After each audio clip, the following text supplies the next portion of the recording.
Have you ever wondered what it means to have your car's air conditioning recharged? Or perhaps how do you know if it needs recharge? Or maybe how is it recharged properly? Well, we'll see if we can help you understand that a little bit better today. Welcome to Mercie J Auto Care, where compassion and craftsmanship come together. I'm Rick Smith, Master Certified Technician. So what I'd like to do is share with you what's going on with this Toyota Sienna today.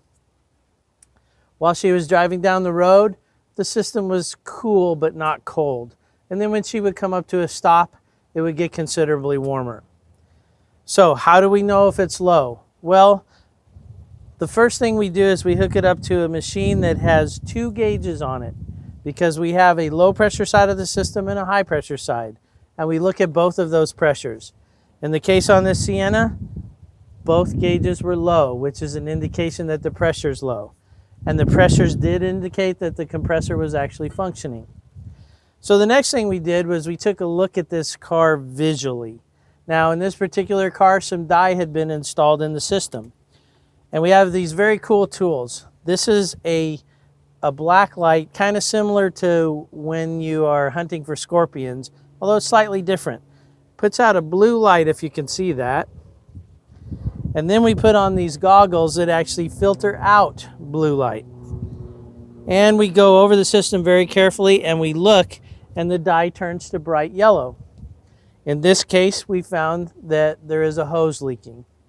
So once we replace the hose, well, actually, let me take one step back. Before we replace the hose, we use this machine to recover the refrigerant that's in there. We don't want to release refrigerant into the atmosphere because it is a greenhouse gas. You may know refrigerant more as the term Freon, but that's really a generic term.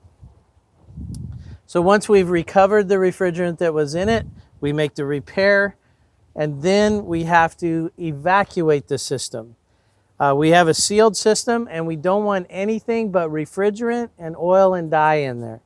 So we put it under a vacuum, we suck all the air out, we leave it under a vacuum for a little while, anywhere from 10 minutes to say 30, 45 minutes, depending on the depth of the repairs that we've done.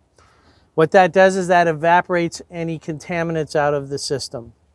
Once we've done that, we charge the system back up. Now the critical thing on charging the system is we have to do it by weight. If we try to do it by pressures, we will not be accurate.